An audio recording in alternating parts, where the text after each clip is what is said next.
Puji nama Tuhan. Well, selamat hari Minggu. Welcome, selamat datang di Zion Church of Christ. Saya berdoa Bapak Ibu Saudara semua yang hadir hari ini menikmati kemurahan, menikmati berkat, menikmati mujizat Tuhan. Saya percaya bahwa segala hal yang terbaik itu yang Tuhan sediakan bagi setiap kita. Nah, saudara yang kasih Tuhan, kita sekarang sudah ada di minggu yang terakhir di bulan Agustus. Ya, berarti minggu yang keempat. Berarti minggu depan kita akan masuk dalam yaitu bulan yang baru.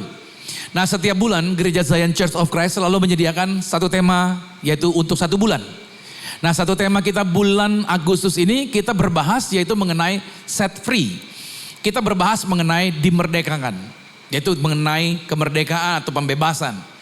Saya meyakini bahwa sehebat-hebatnya manusia, sepintar-pintarnya dia, secanggih-canggihnya orang, sekudus-kudusnya yaitu pribadi orang tersebut, dia tidak pernah bisa membebaskan dirinya dari dosa. Tidak ada manusia manapun yang bisa melepaskan dirinya dari ikatan jerat yaitu iblis. Kenapa demikian? Karena memang manusia adalah produk dari dosa, artinya akibat Adam dan Hawa semua manusia telah berbuat dosa, kata Alkitab. Jadi siapa yang mampu membebaskan manusia? Hanya satu pribadi, namanya Yesus. Itu sebabnya kenapa kita menyembah Yesus. Kenapa kita mengandalkan Yesus. Kenapa kita bergantung pada Yesus? Karena Yesus turun ke bumi. Dia Tuhan, dia Allah. Dia menjadi manusia di dalam Yesus Kristus. Dan oleh Yesus Kristuslah sekarang kita punya keyakinan mendapatkan contoh bagaimana hidup yang benar. Bagaimana berkata yang benar. Bagaimana berpikir yang benar. Dan itu cuma dapat dicontohkan oleh Yesus. Jadi saudara dan saya, oleh korban Yesus di atas kayu salib, sekarang Anda dan saya telah dimerdekakan. Saya berdoa di sepanjang bulan Agustus ini, apa yang kita telah bahas mengenai set free, ini menjadi sebuah bekal yang penting untuk kita praktekkan di dalam kehidupan kita. Terlepas situasi, masalah, tantangan apapun yang saat ini sedang saudara hadapi. Nah, saudara yang kasih Tuhan, tema hari ini di minggu yang terakhir berbicara mengenai mengubah air menjadi darah. Mengubah air menjadi darah. Cerita ini ada di mana? Kalau saudara masih ingat, kisah tentang 10 tuah yang Tuhan kerjakan. Yaitu atas orang Mesir, atas Fir'aun, yaitu di tanahnya Mesir, pada peristiwa yaitu perbudakan orang Israel di sana. Kita melihat bagaimana Tuhan menghajar, Tuhan menegur, yaitu bangsa Mesir yang telah memperbudak orang-orang Yahudi selama 430 tahun. Wow, itu tahun yang panjang. Dan saudara, satu pertanyaan yang timbul di pikiran saya. Kalau Tuhan mau menghukum orang Mesir, kenapa Tuhan membuat tulah yang pertama, air menjadi darah atas sungai Nil? Kenapa gak dibikin jadi lumpur gitu ya? Gitu kan? Kenapa harus jadi darah? Itu sebuah pertanyaan yang tentunya logis kita bertanya seperti itu. Dan ternyata saudara yang kasih Tuhan, sungai Nil adalah sungai yang dipakai untuk memakmurkan orang-orang Mesir. Bangsa Mesir itu bisa makmur karena ada sungai Nil yang menjadi sumber air bersih bagi mereka. Dan itu sebabnya karena sungai Nil menjadi sungai yang memakmurkan orang-orang Mesir, makanya mereka menganggap sungai Nil sebagai salah satu dewa mereka. Dan mereka mempersembahkan korban di depan sungai Nil tersebut. Karena mereka menyadari, menurut mereka orang-orang Mesir, kemakmuran yang terjadi karena dewa sungai Nil memberikannya kepada mereka. Nah, Tuhan hajar itu. Dan Tuhan buat menjadi darah.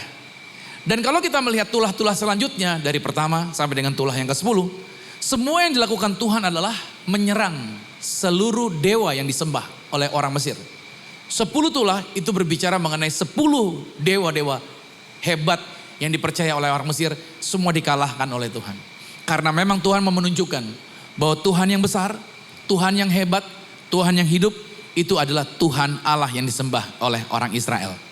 Yesaya pada pasalnya yang ke-29, kita melihat sini, 24 maksud saya, dikatakan, maka pada hari itu Tuhan akan menghukum tentara di langit dan raja-raja bumi di atas bumi. Jadi firman Tuhan telah menuliskan hal ini, bahwa apa yang Tuhan kerjakan atas Mesir dengan tulah yang jumlahnya 10 itu adalah untuk yaitu menghancurkan raja-raja, untuk menghancurkan dewa-dewa yang dipercaya, yang disembah oleh orang-orang Yahudi tersebut. Dan saudara kasih Tuhan, lalu kenapa dengan darah diawalinya di dalam tulah yang pertama? Nah, tulah yang pertama tentang darah berbicara mengenai darah karena di dalam bahasa Ibrani di dalam bahasa Yunani itu berbeda sekali dengan bahasa-bahasa yang lain. Saudara masih ingat minggu lalu, saya pernah menyampaikan, bahasa-bahasa di dunia ini memisahkan antara angka dengan huruf. Tapi Ibrani dengan Yunani, dua bahasa ini menempatkan di dalam sebuah kata ada angka numerik di dalamnya. Tujuannya apa? Agar ketika kita membaca Alkitab dengan melihat angka, terjadi korelasi antara hubungan ayat demi ayat itu yang memiliki nilai numerik yang sama. Contoh, misalkan darah. Di dalam, yaitu Tuhan mengadakan kutuk bagi orang Mesir, ada kata darah di situ. Darah dalam bahasa Ibraninya dam, memiliki nilai numerik 44. Lalu ada kata satu Tuhan, El Ehad, itu memiliki nilai numerik juga 44. Lalu ada Tuhan yang hidup, Yahweh Kai, itu juga memiliki nilai 44. Jadi hubungannya dengan Tuhan membuat air sungai Nil menjadi darah adalah agar mereka matanya terbuka semua orang.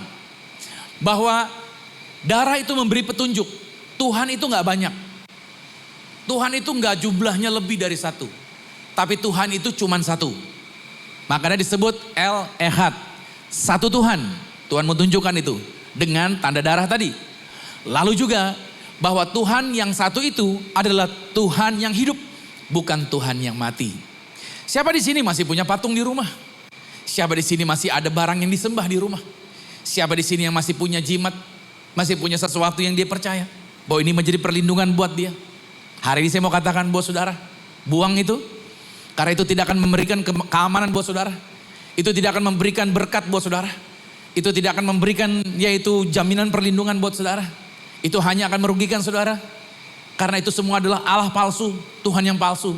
Karena Tuhan yang hidup, karena Tuhan yang besar, itu hanya satu Tuhan di dalam Yesus Kristus Tuhan. Itu sebabnya kenapa kita berdoa selalu in the name of Jesus. Karena Tuhan kita punya nama dan Tuhan kita namanya Yesus. Jadi kita gak berdoa di dalam nama Yahweh. Kita tidak berdoa di dalam nama Allah. Kita tidak berdoa di dalam nama Tuhan. Tapi kita berdoa di dalam nama Yesus. Because setan takut dengan nama Yesus. Karena di bawah kolong langit ini tidak ada satu nama pun yang di dalamnya bisa memberikan keselamatan kecuali di dalam nama Tuhan Yesus Kristus. Amin. Itu sebabnya Anda dan saya bisa bangga punya Tuhan yang hebat. Karena Mazmur pada pasalnya yang ke-115 mengatakan begini dengan tegas. Bahwa patung atau dewa-dewa sembahan itu semuanya mempunyai mulut. Tapi tidak dapat berbicara. Mereka mempunyai mata tetapi tidak dapat melihat. Mereka punya telinga tetapi tidak dapat mendengar doamu. Mereka mempunyai hidung tetapi tidak dapat mencium. Punya tangan tapi gak bisa menolong. Tidak dapat meraba-raba. Punya kaki gak dapat berjalan. Tidak dapat memberikan suara dengan kerongkongannya. Seperti itulah jadinya. Nih ayat yang ke-8. Orang-orang yang menyembah di luar Tuhan seperti itu. Artinya apa? Mereka gak punya mata, gak punya telinga, gak tahu jalan yang benar. Ngomongnya asal-asalan. Lihat, dan semua orang yang percaya kepada sesembahan seperti itu. Ayat 9, hai Israel, percayalah kepada Tuhan. Dialah pertolongan mereka dan perisai mereka. Hai jemaat Tuhan yang hadir hari ini, percayalah kepada Tuhan. Amin. Karena hanya Tuhan Yesuslah yang sanggup membukakan jalan bagi setiap persoalan masalah yang sedang Anda hadapi. Saudara kasih Tuhan, saya pernah masuk ke dalam sebuah toko, seringkali saya jumpai ada toko-toko yang punya benda-benda yang lucu-lucu. Seperti misalkan kucing yang tangannya satu begini-begini.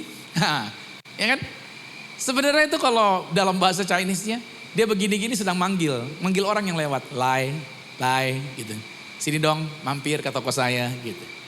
Tapi tangannya bukan begini kayak tangan kita. Tangannya begini bentuknya. Maksudnya apa? Maksudnya setiap orang yang datang rohnya dijitak gitu. Belanja di sini. Yang banyak. Habisin duit di toko saya gitu. Besok balik lagi ya gitu saudara. Jadi setiap yang datang dijitak palanya gitu. Dijitak gitu rohnya gitu saudara. Sebenarnya orang berpikir dengan benda itu akan mendatangkan customer lebih banyak. Ada lagi yang percaya menghampiri Anda, Ci. Kalau tokonya mau laku, pakai kantong merah ini Ci. Terus digantung di atas tempat kasir Ci gitu. Nanti setiap tamu yang datang akan banyak tuh. Hauce ya kan. Anda akan mendapatkan keuntungan, profitnya akan meningkat. Itu yang dikatakan seperti itu. Pada saya mau katakan sama saudara dari teks ayat ini. Itu semua adalah Allah yang palsu saudara. Allah yang palsu. Tuhan Yesus adalah Allah yang hidup. satu-satunya Tuhan yang memerdekakan buat setiap kita. Saudara, kalau di perjanjian lama Tuhan merubah, yaitu air menjadi darah. Kalau di perjanjian baru Tuhan merubah air menjadi anggur. Ini yang dikerjakan oleh Tuhan. Dan ini menjadi menarik. Apa yang dikerjakan oleh Tuhan memakai Musa untuk mengubah air menjadi darah, itu bukan atas inisiatifnya Musa, tapi itu atas perintahnya Tuhan. Jadi saya mengarahkan buat setiap kita, ingat baik, apapun yang kita lakukan, tujuan utamanya bukan atas maunya kita, tapi atas maunya Tuhan. Kalau saya boleh memilih, saya tidak jadi pendeta. Karena jadi pendeta, dalam bahasa Inggrisnya, mochen. Ya kan? Nang hadong epeng katanya. Ya, gak ada duitnya. Dalam bahasa Latinnya, ora ono duite gitu saudara. Jadi saya gak mau sebenarnya mau jadi pendeta. Tapi saudara kasih Tuhan, kalau mengikuti maunya saya tidak akan jadi seperti hari ini. Dan saya tidak akan menemukan kebahagiaan. Kalau Anda mau hidup bahagia, hiduplah mengikuti maunya Tuhan. Orang yang didewasakan, sebenarnya dia mengerjakan apa yang Tuhan mau, bukan apa yang dia mau. Kalau selama ini kau mungkin pusing, selama ini kau mungkin gelisah, coba cek. Apakah engkau hidupnya terus menuruti apa yang kau mau, atau engkau berubah untuk mengikuti apa yang Tuhan mau. Kalau engkau mengikuti apa yang Tuhan mau, engkau akan mengalami sukacita yang lebih dari hal apapun juga. Apa yang dilakukan Musa dalam menjadikan air menjadi darah di dalam pasal ini saudara, yaitu di dalam Mazmur 34 ayat yang ke-11. Dalam hal segala tanda dan mujizat yang dilakukan Musa, semuanya dilakukan atas perintah Tuhan. So Yesus merubah air menjadi anggur, itu juga bukan atas maunya dia, tapi atas maunya Tuhan. Pertanyaan selanjutnya, mengapa Yesus merubah air menjadi anggur? Ini persis ya kan seperti yang Tuhan telah katakan di dalam perjanjian lama. Bahwasanya saudara, Yesus selalu mengacu kepada perjanjian lama, apa yang dia kerjakan di perjanjian baru. Saya banyak jumpai orang Kristen karena dia sudah hidup baru kata dia. Jadi dia hanya membaca perjanjian baru, dia gak mau baca lagi perjanjian lama. Karena kata dia, ketika yang baru datang, yang lama sudah berlalu. Haleluya. Jadi dia mau baca hanya perjanjian baru saja. Padahal sebenarnya saudara, Yesus sendiri dalam melakukan segala sesuatunya, dia mengacu kepada perintah Tuhan. Karena apa yang dia buat dengan air menjadi anggur, itu sesuai dengan Yesaya pada pasalnya yang ke-49. Pada ayatnya yang ke-10 dikatakan, tongkat kerajaan tidak akan beranjak dari Yehuda, ataupun lambang pemerintahan dari antara kakinya sampai dia datang yang berhak atasnya. Maka kepadanya akan takluk bangsa-bangsa, ia akan menambatkan keledainya. Lihat kata-kata ini, pada pohon anggur, dan anak keledainya pada pohon anggur pilihan. Ia akan mencuci pakaiannya dengan anggur, dan bajunya dengan darah buah anggur. 12 matanya akan merah karena anggur, dan giginya akan putih karena susu. Jadi Yesus dalam melakukan segala sesuatu, dia lakukan berdasarkan perintahnya Tuhan. Saudara akan menemukan kehidupan yang berbeda. Saudara akan menemukan kehidupan yang berkelimpahan pada waktu mengikuti perintahnya Tuhan. Saudara akan menemukan kemerdekaan pada waktu hidup sesuai dengan perintahnya Tuhan. Karena Yesus datang ke dalam dunia berbeda dengan iblis. Iblis datang hanya untuk menggerogoti, mengambil apa yang Tuhan sediakan. Tapi Tuhan datang untuk memberikan Anda kelimpahan. Waktu saya baca Yohanes pada pasal 10, pada ayat yang ke-10, di situ dituliskan bahwa iblis datang hanya untuk menipu. Dia datang untuk mencuri. Setelah itu dia membunuh. Lalu dia mulai membinasakan apa yang Anda percaya. Sehingga tujuan akhirnya adalah menghantarkan orang masuk ke dalam kerajaan maut. Itu tujuan iblis. Tapi Yesus Kristus datang.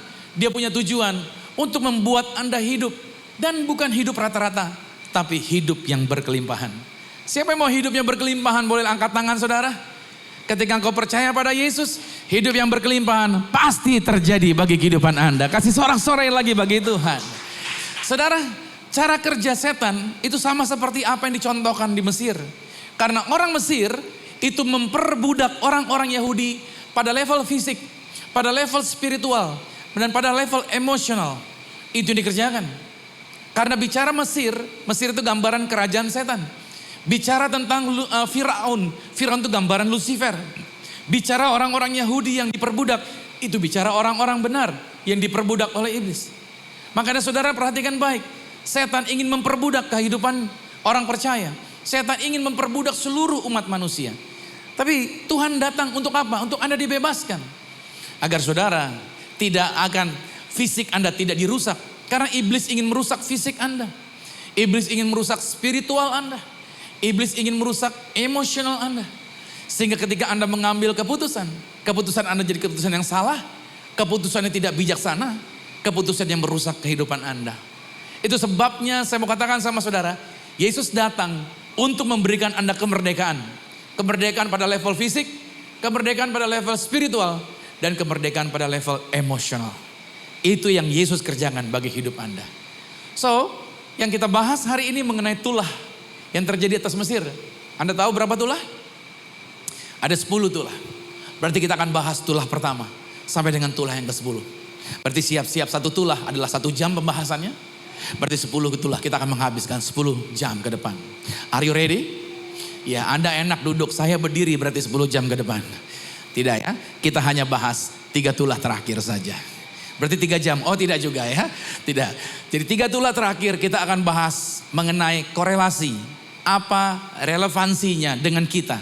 Hubungannya dengan kita, secara praktisnya dengan 3 tulah yang terakhir di dalam kehidupan orang percaya. Saya mau tanya dulu sama saudara. Tadi sudah saya tanya di sesi sebelumnya. Tulah yang ke-8, tulah ke-9, tulah ke-10. Tulah ke-8 itu apa ya? Ayo. Siapa yang masih ingat tulah ke-8 itu apa? Yang bisa jawab, saya traktir. Ya, traktir makanan logistik ya gitu. Tulah ke-8 itu bicara apa? Binatang. Masih ingat binatang apa? Binatang? Binatangnya kecil. Yang makan tumbuh-tumbuhan. Ya, tulah ke-8, tulah belalang.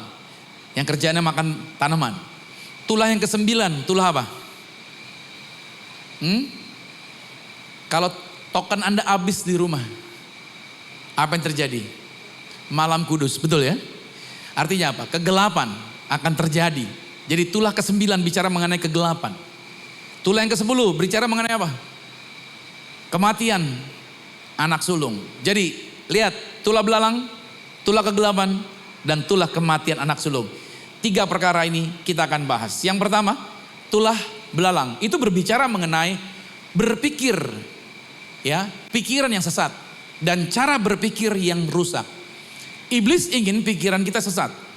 Iblis ingin cara berpikir kita rusak. Karena belalang kerjaannya itu memakan tanaman. Ketika Israel keluar dari Mesir, Tuhan membawa orang-orang Israel, yaitu pergi ke Gunung Sinai. Apa yang dilakukan? Di Gunung Sinai, Tuhan memberikan 10 perintah atas orang-orang Israel. 10 perintah ini merupakan firman Tuhan yang dibagikan kepada mereka. Dan firman Tuhan ini menjadi kekuatan buat mereka, buat orang Yahudi. Yaitu firman Tuhan atau Gunung Sinai yang memberikan 10 perintah itu sama dengan tanaman hijau. Jadi tanaman hijau itu adalah bagian daripada firman. Nah, kerjaannya belalang adalah memakan tanaman hijau. Tanaman hijau itu bicara mengenai firman Tuhan yang diberikan kepada pikiran kita. Kita mendengar firman, pikiran kita sejahtera, pikiran kita tenang. Tapi iblis tidak suka itu. Belalang itu kerjaannya untuk memakan tanaman hijau. Sehingga pada waktu firman disampaikan, iblis ingin menggeragoti tanaman itu.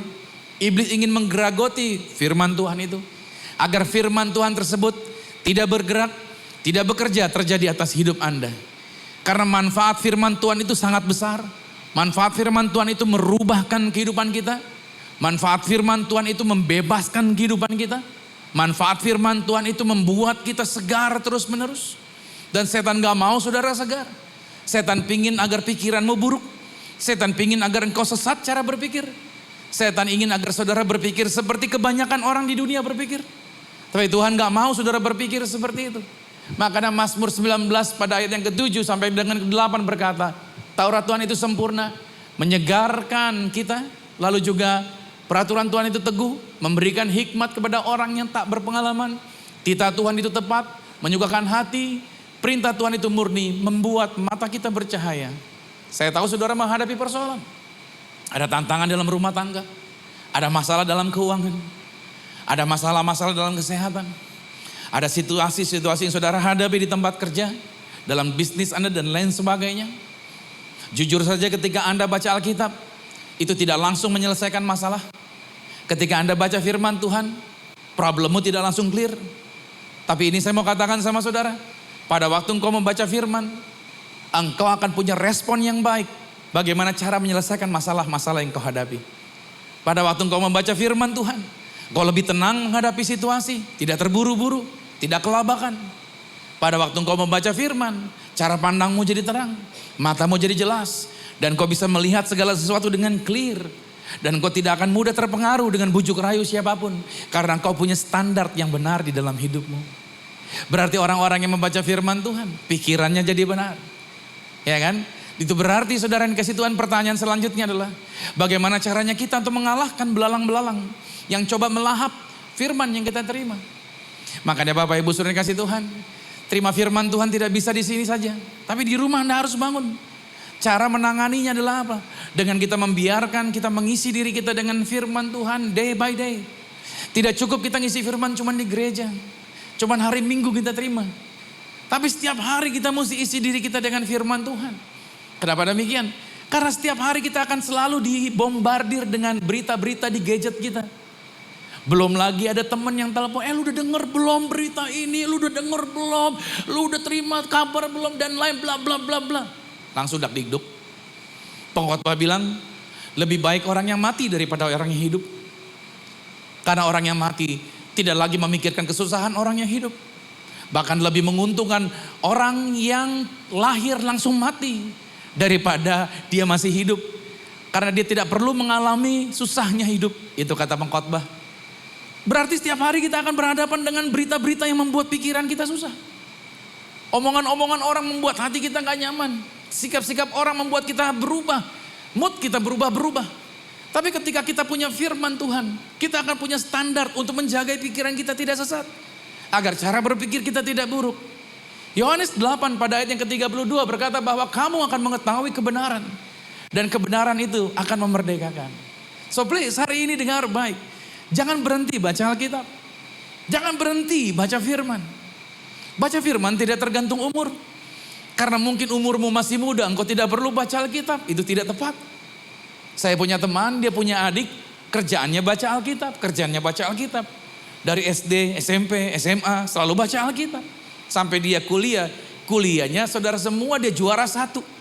Sampai kuliah dia dapat beasiswa. Sampai dia lulus, dia jadi terbaik di universitas tersebut. Gratis sekolahnya. Bahkan diperebutkan oleh beberapa universitas untuk kuliah di tempat mereka. Artinya ketika saudara menempatkan firman Tuhan di dalam pikiran Anda akan menjadi orang-orang yang hebat, Anda akan menjadi orang-orang yang berhasil. Sebuah buku yang saya baca dari seorang penulis terkenal, seorang wanita hebat, seorang wanita pengkhotbah yang senior. Saya lupa namanya saudara, tapi dia suka ada di live channel. Dan dia mengatakan bahwa pertempuran yang hebat itu bukanlah di Timur Tengah. Tapi pertempuran yang hebat itu adalah terjadi di dalam pikiran. Setiap hari pikiran kita akan ada perang terus. Iblis tidak bisa mengetahui apa yang Anda pikirkan. Tapi iblis menyiapkan panahnya untuk memanah pikiranmu dengan pikiran-pikiran yang salah. Dia terus kirim pikiran-pikiran yang salah. Dia terus kirim pikiran-pikiran yang salah. So yang perlu kita lakukan adalah apa? Bentengi pikiranmu. Dengan apa? Dengan kebenaran firman Tuhan. Makanya Roma 12 pada ayat yang kedua, Paulus berkata, janganlah kamu menjadi serupa dengan dunia ini. Tapi so berubah. Apa yang dirubah? Mindset. Berubahlah cara berpikir. Karena seringkali orang gagal bukan karena dia bodoh. Bukan karena dia tidak tahu. Bukan karena dia kurang pengalaman. Tapi karena dia tidak merubah mindsetnya. Berubahlah oleh pembaruan budimu.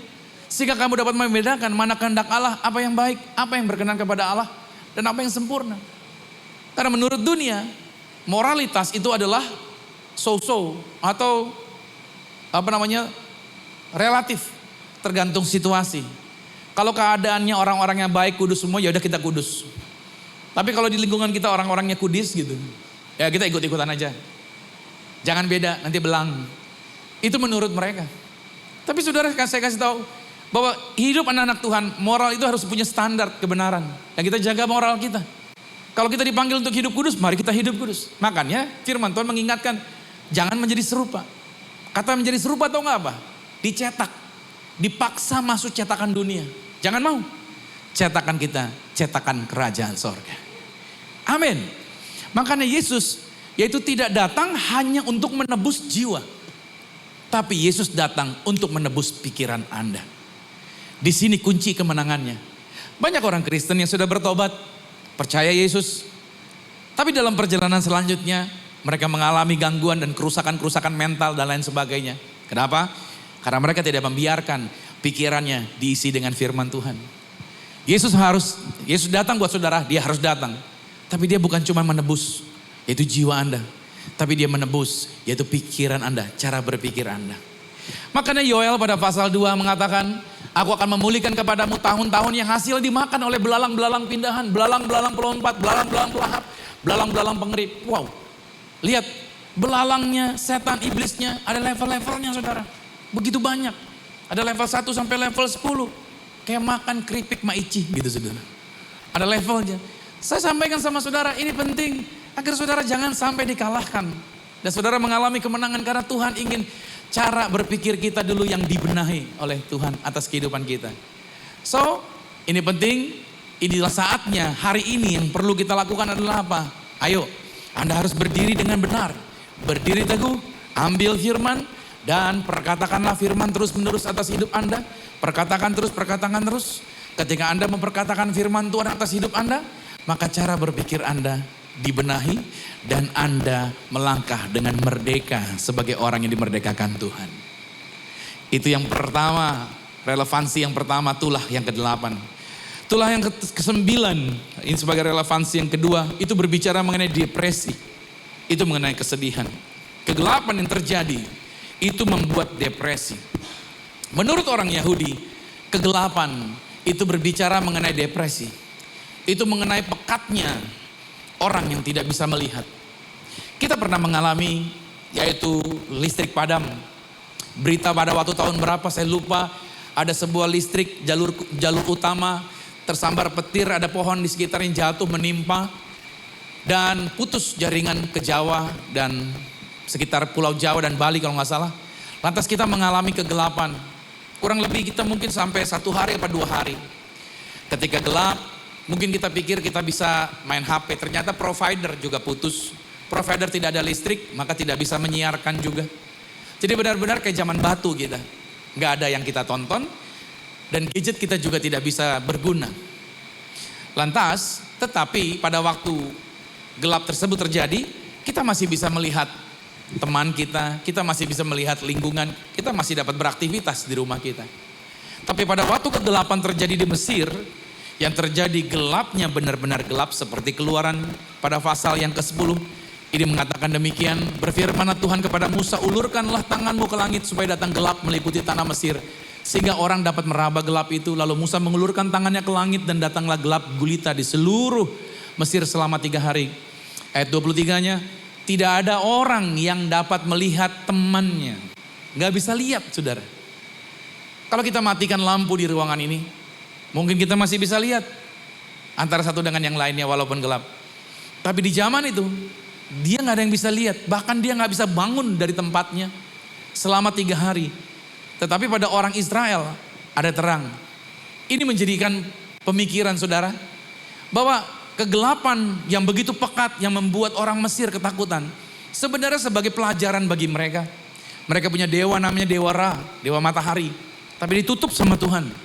Mereka gelap, sebagaimana mereka bikin orang Israel gemetar, ketakutan oleh karena kekejaman, penyiksaan, dan perbudakan yang mereka buat. Tuhan membuat orang-orang Mesir merasakan yang lebih daripada yang mereka buat atas Israel. Dewa yang mereka sembah Ra tidak bisa menolong mereka. Mereka dalam kegelapan, mereka gentar, mereka ketakutan. Mereka seperti orang lumpuh yang gak bisa bergerak. Dalam permenungan orang Yahudi, gelap ini menggambarkan tentang depresi, takutnya kehidupan, susahnya hidup.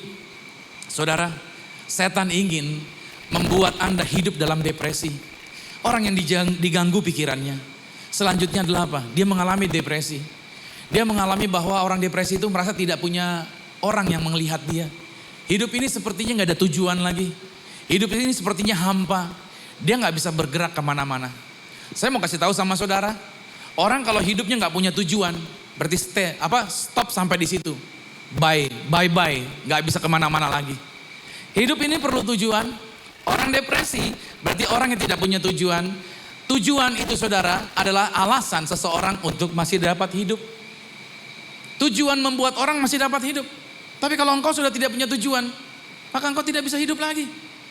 Makanya engkau yang sedang membangun hubungan relasi dengan seseorang, engkau sedang berpacaran, tanya dulu sama dia, hubungan ini mau dibawa kemana? Atau cuman happy-happy aja, nongkrong-nongkrong aja, minum-minum kopi doang, atau bagaimana? Kalau hubungan ini cuman, ya kita senang-senang aja, ya kita jalan-jalan aja, saya kasih tahu, berarti engkau gak punya hidup.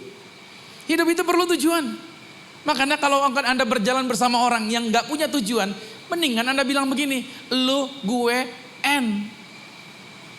Selesai. Hidup ini harus ada tujuan. Saudara keluar rumah ada tujuan gak?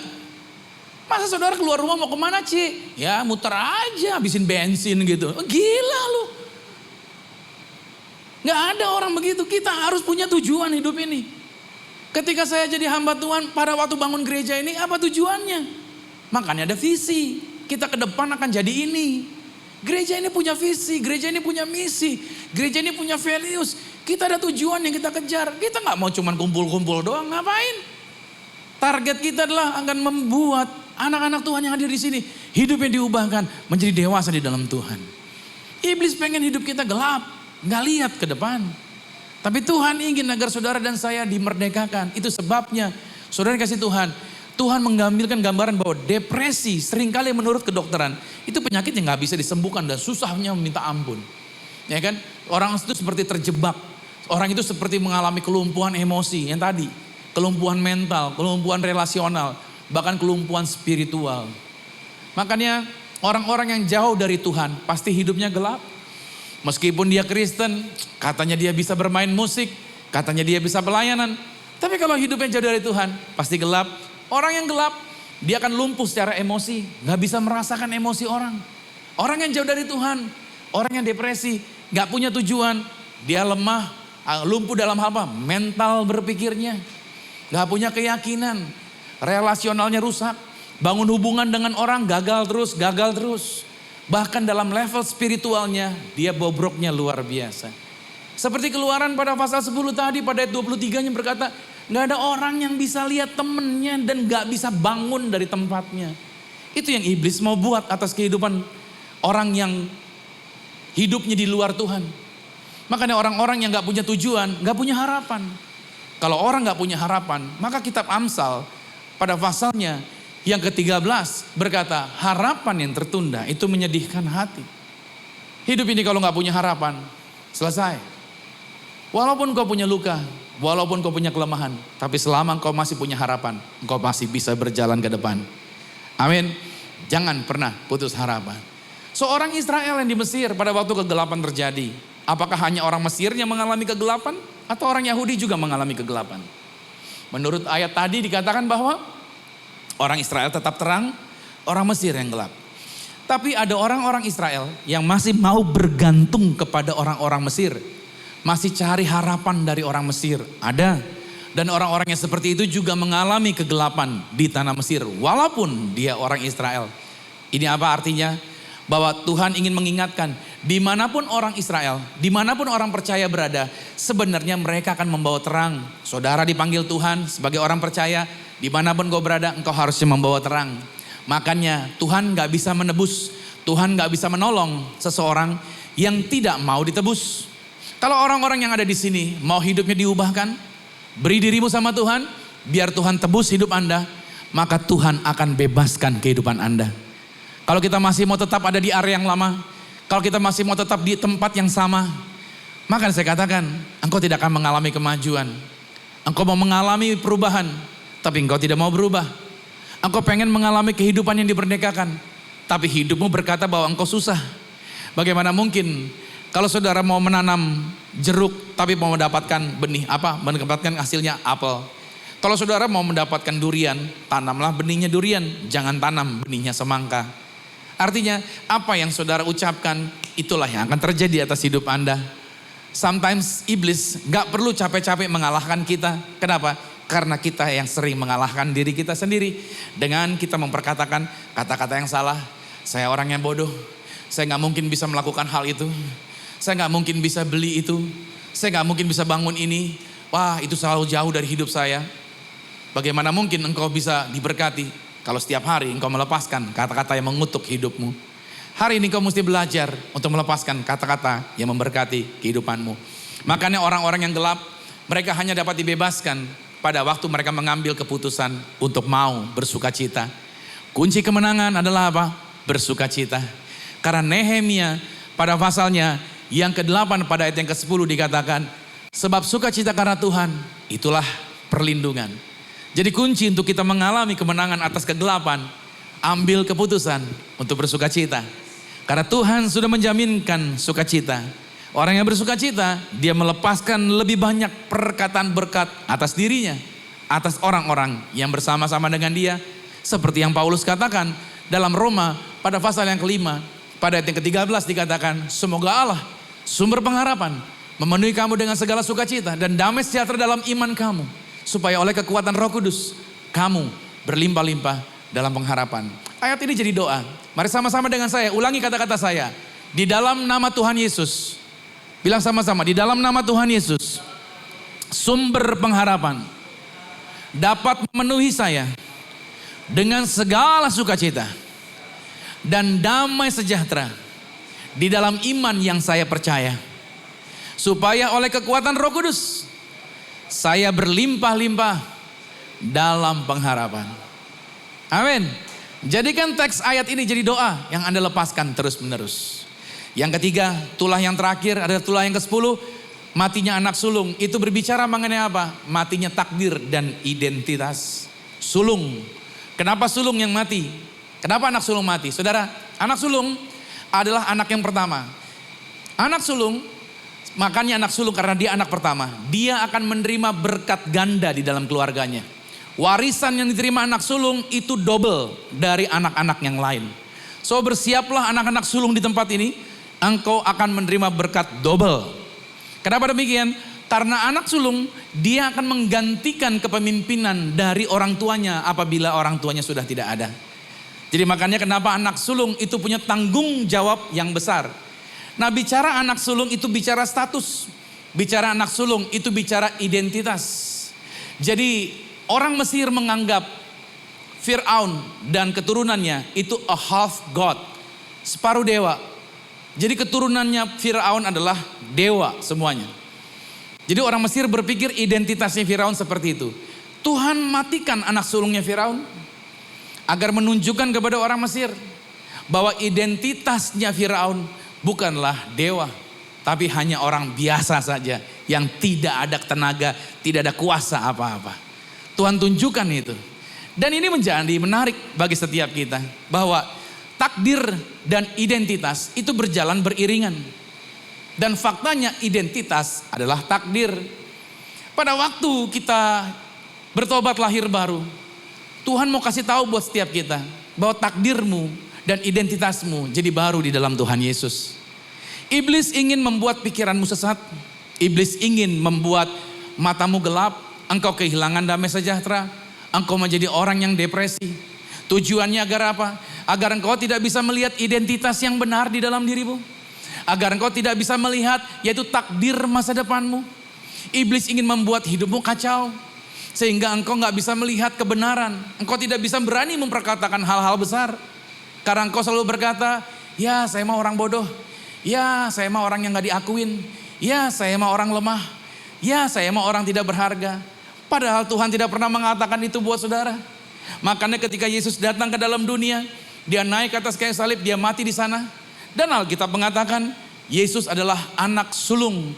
Dalam Roma 8 pada ayat 29 dikatakan, sebab semua orang yang dipilihnya dari semula, mereka juga ditentukan yang dari semula untuk menjadi serupa dengan gambaran anaknya. Supaya ia anaknya itu menjadi yang sulung di antara banyak saudara. Yesus menjadi yang sulung. Tujuannya adalah apa? Tujuannya agar Anda dan saya yang percaya pada Yesus, status Anda dan saya, takdir Anda dan saya, identitas Anda dan saya semuanya dibaharui di dalam Yesus Kristus. Sehingga setan yang hendak menghakimi kita dengan mengatakan masa lalumu yang buruk, kegagalan-kegagalan yang kau jalani, kata-kata orang yang telah menghakimi, yang telah melabeli engkau dengan label-label yang negatif. Hari ini saya mau katakan buat saudara, Tuhan mengatakan bahwa identitasmu, identitas yang baru, bahwa takdirmu, takdir yang baru, bahwa jaminan masa depanmu bukan apa yang dunia katakan, tapi apa yang Tuhan telah katakan itu akan menjadi takdir kehidupanmu. Amin. Itu sebabnya kenapa Tuhan merubah air menjadi darah, dan di perjanjian baru Tuhan merubah yaitu air menjadi anggur, agar mulai hari ini saudara bersuka cita bahwa 10 tulah yang terjadi itu dibalas oleh Tuhan juga dengan 10 perintah. Jadi ada kebaikan yang Tuhan sediakan, ada pertolongan yang Tuhan jaminkan. Oleh sebab itu saudara yang kasih Tuhan, hidup ini adalah pilihan. Kita yang harus menentukan pilihannya. Tuhan mengasihi semua orang, tapi Tuhan juga melepaskan semua orang dengan pilihannya masing-masing. Sebagai hamba Tuhan saya mau ingatkan buat saudara, jangan salah pilih. Jangan menetapkan keputusan-keputusan yang salah. Ambil keputusan yang bijaksana. Kalau hatimu berat, kalau pikiranmu mulai terganggu, coba saudara belajar duduk diam. Minta hikmat Tuhan, minta firman Tuhan menguasai Anda, minta Dia meneguhkan Anda kembali, minta Tuhan menyadarkan Anda, sehingga Anda terluput dari langkah-langkah yang salah, terluput dari keputusan-keputusan yang tidak bijaksana. Itu sebabnya saudara yang kasih Tuhan, di akhir khotbah, saya mau sampaikan sama saudara, Tuhan menghadapkan sama kita pilihan. Tuhan bukan Tuhan yang memaksa. Dalam Ulangan pada pasal yang ke-30, Tuhan menghadapkan kepada kita, ada berkat, ada kutuk, ada kehidupan, ada kematian. Tapi Tuhan tidak membiarkan kita memilih sendiri. Tuhan memberikan petunjuk sama kita, pilihlah kehidupan agar engkau menikmati hidup yang di dalam segala kelimpahannya Tuhan. Tuhan juga mengatakan ada jalan yang lebar, ada jalan yang sempit. Tuhan tidak mengatakan ayo pilih sendiri, tapi Tuhan mengatakan pilihlah jalan yang sempit. Kenapa? Karena jalan yang lebar itu menuju kebinasaan.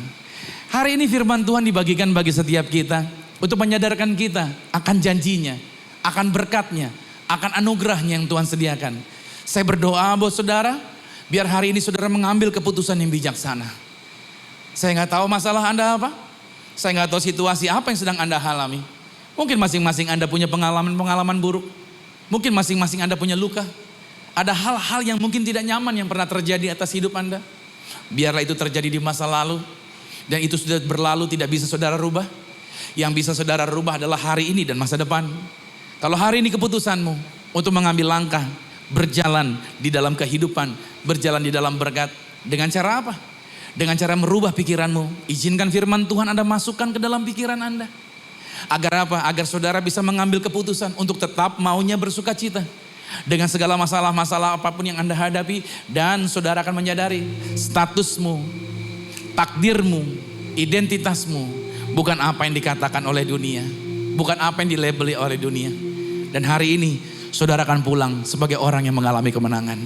Yang percaya kasih tepuk tangan yang meriah bagi Tuhan Yesus Kristus. Jaminan Tuhan berlimpah bagi hidup Anda. Yang perlu kita lakukan adalah kita mau sepakat dengan Tuhan. Kita mau mempercayai apa yang Tuhan firmankan itu dapat digenapi bagi kehidupan kita. Sedikit kesaksian buat saudara. Saya seorang anak yang kalau boleh cerita di depan saudara, yang tidak mampu sebenarnya berdiri di hadapan orang. Saya cenderung introvert. Saya banyak kali dilabeli oleh label-label yang tidak baik oleh papi saya. Orang tua saya seringkali mengkritik. Seringkali kata-kata yang tidak tepat diucapkan kepada saya. Saya seringkali kesulitan untuk menatap mata orang. Saya seringkali kesulitan untuk ngobrol dengan orang. Saya seringkali menjadi orang yang gampang emosi. Kenapa? Karena saya diperlakukan sepertinya tidak adil. Banyak keunggulan-keunggulan di dalam diri saya, tapi tidak diakui oleh orang tua saya.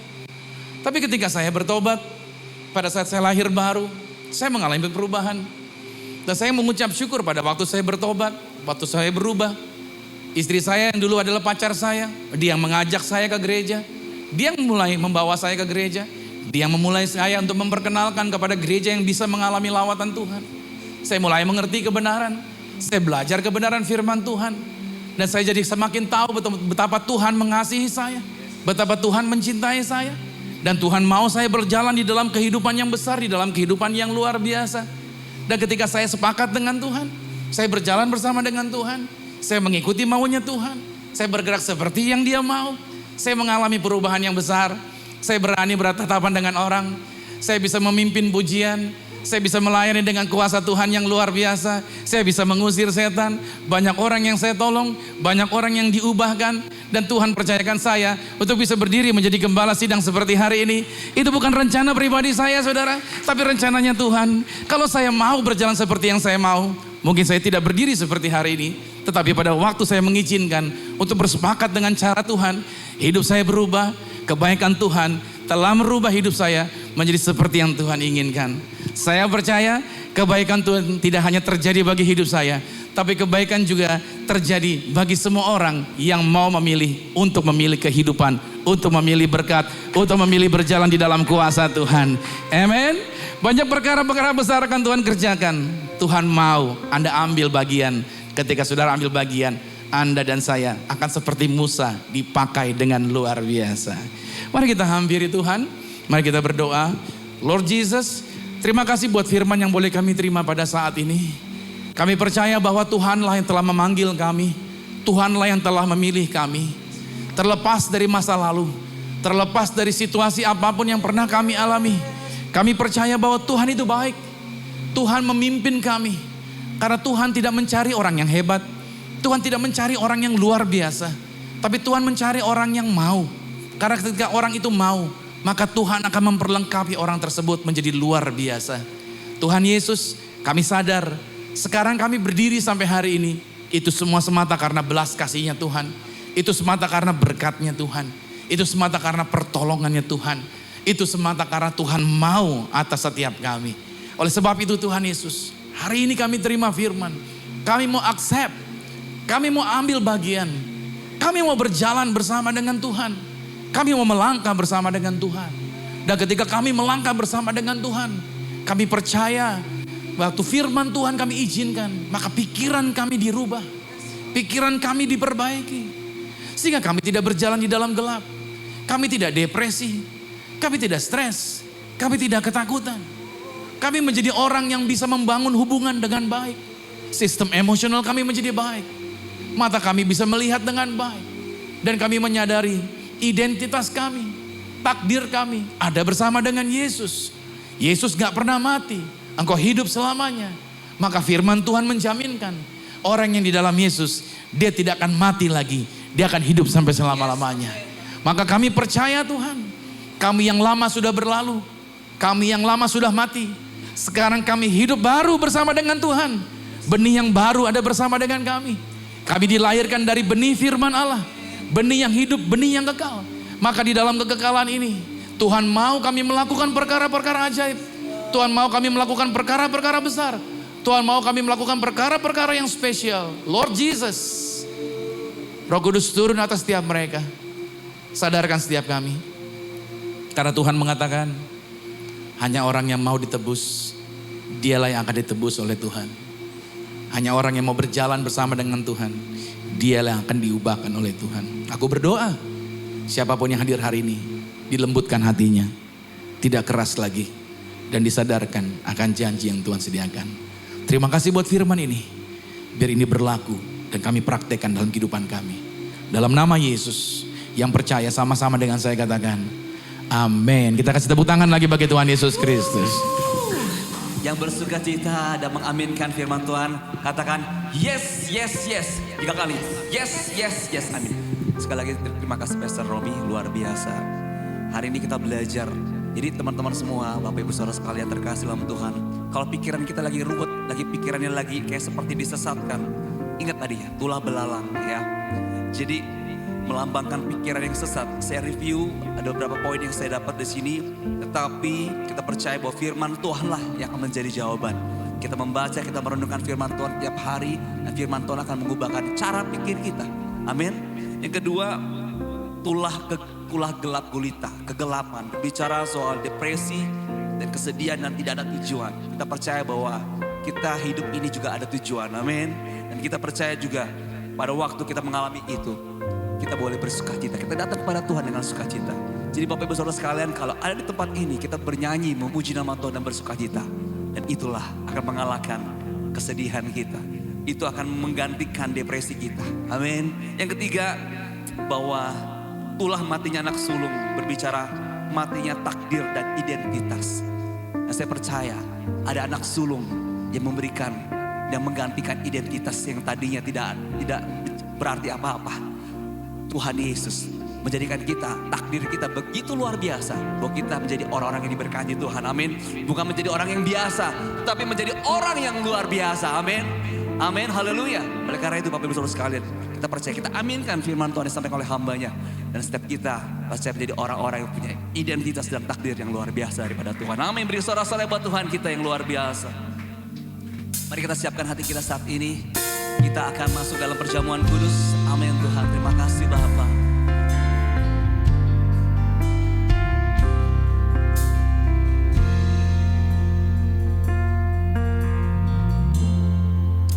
Ku tidak takut,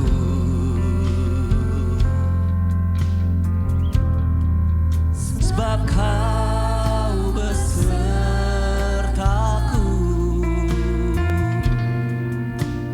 Ku tidak bimbang,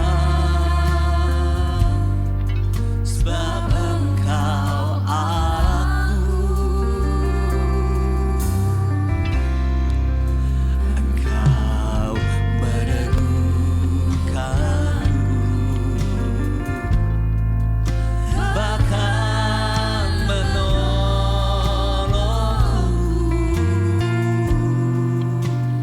Kau batu karangku, Yesus Tuhan. Mari Bapak Ibu Saudara sekalian, saya undang kita bangkit berdiri bersama-sama. Kita mengambil perjamuan kudus, kita siapkan hati kita. Katakan Yesus memegangku dengan tangan kananmu. Yesus memberiku kemenangan. Oh, Yesus memegangku dengan tangan kananmu. Yesus memberiku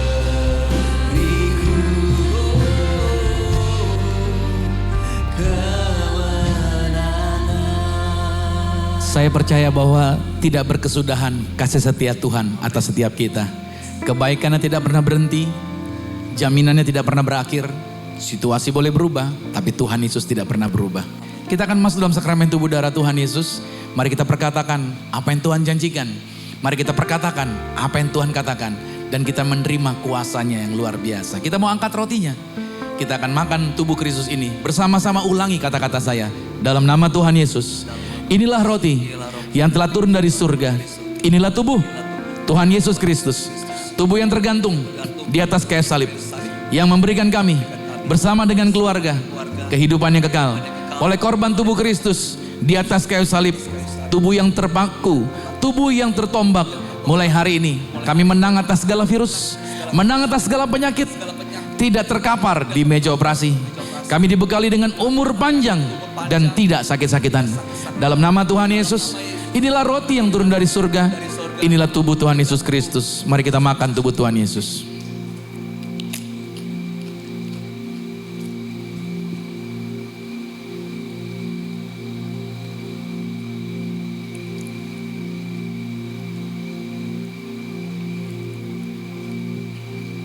Kita juga mau mengangkat anggur ini.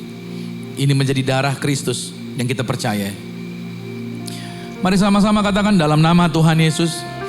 Inilah darah Yesus Kristus. Darah yang tercurah, darah yang tertumpah di atas kayu salib sebagai perjanjian yang baru dan yang kekal. Oleh korban darah Yesus, mulai hari ini kami menang atas segala virus, menang atas segala penyakit, tidak terkapar di meja operasi. Nama kami tercatat sebagai warga sorga, punya rumah di bumi, punya rumah di sorga. Silakan pasukan malaikat, jagai kami pagari kami, mulut kami diberi kuasa. Setiap doa kami digenapi, dibuat Tuhan berhasil. Saudara jangan minum dulu, masing-masing saudara boleh minta kembali. Apa yang saudara rindukan, apa yang saudara percayai, berimanlah, itu menjadi milik saudara di dalam Yesus. Setiap kata kalimat doa kami percaya Tuhan menjaminkan. Di mana dua orang sepakat di dalam dunia, maka Tuhan menjawab apa yang disepakati. Mari sama-sama dengan saya katakan, dalam nama Tuhan Yesus, Tuhanlah yang mengajar. Sakramen tubuh darah Yesus kuasanya lebih dari roti mana. Bangsa Israel terima roti mana 40 tahun di padang gurun, tidak pernah kelaparan, tinggal makan tidur. Kami bersama keluarga, tidak miskin, tidak bangkrut, tidak kekurangan. Kami punya iman yang kami pegang, yang kami kerjakan di dalam karir, bisnis, proyek, usaha, studi, pelayanan kami diberkati lipat kali ganda dari berkat tertinggi yang pernah kami raih. Dalam nama Yesus, inilah darah Yesus Kristus. Mari kita minum darah Tuhan Yesus.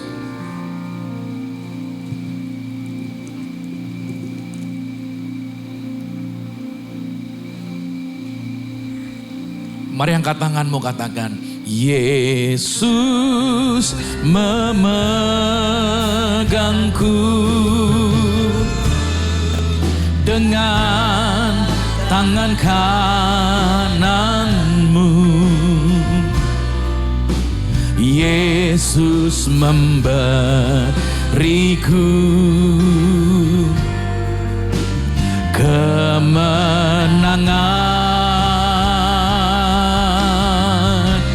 Yesus memegangku dengan tangan kananmu. Yesus beriku kemenangan. Kami memperkatakan kemenangan, kami memperkatakan janji Tuhan. Tuhan yang telah memberikan perintah, apapun yang kami lakukan bukan inisiatif pribadi, tapi atas perintah Tuhan. Maka kami mengangkat minyak ini atas perintah Tuhan. Sebagaimana para murid diperintahkan untuk mendoakan orang sakit, mengusir setan-setan, bahkan membangkitkan orang mati. Mereka dibekali dengan menggunakan sakramen minyak. Maka kami mengangkat dalam nama Tuhan Yesus, inilah minyak urapan. Setiap tetesnya punya kuasa ngusir setan. Setiap olesnya punya kuasa menyembuhkan sakit penyakit dalam nama Tuhan Yesus Kristus. Inilah minyak urapan. Anda boleh teteskan di atas kepala saudara. Setiap pot, setiap botol ini adalah minyak urapan. Maka setiap orang-orang yang mengambil minyak ini, mereka punya kesaksian. Hidup mereka akan dipakai Tuhan dengan luar biasa. Aku melepaskan berkat ini dalam nama Yesus. Inilah minyak urapan. Kuasa Tuhan, berkat Tuhan terjadi atas mereka. Terima kasih buat setiap jaminan. Terima kasih buat setiap kuasa yang Tuhan sediakan. Amsal 18 ayat 21 mengatakan, hidup dan mati dikuasai oleh lidah. Siapa suka menggemakannya akan memakan buahnya. Mari sama-sama kita perkatakan, mulut kita ada kuasa. Dan kita bisa memperkatakan ini atas kehidupan kita.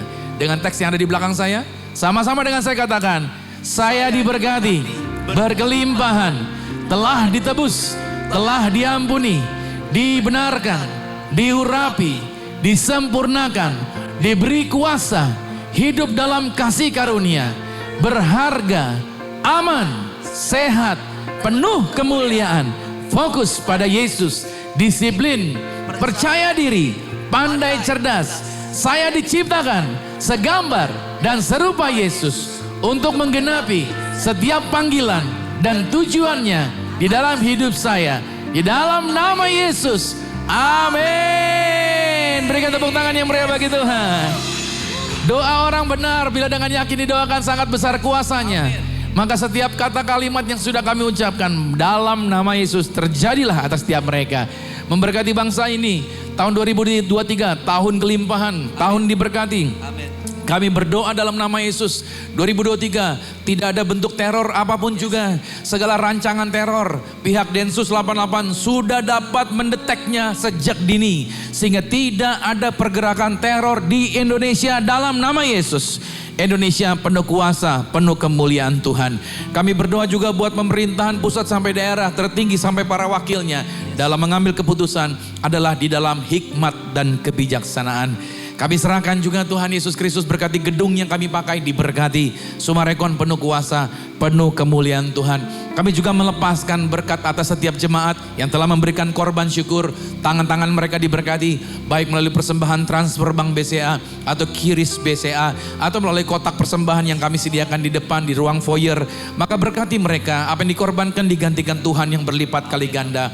Berkati para pelayan Tuhan, berkati mulai dari panggung mimbar, tim praise and worship, berkati para barisan volunteers, berkati media, operator, semua yang terlibat mendukung acara ini. Maka berkati juga para pendoa syafaat, guru-guru sekolah minggu, barisan yaitu logistik, juga tim hospitality, seluruh yang terlibat untuk pelayanan hari ini. Semua diberkati Tuhan, tidak pernah sia-sia.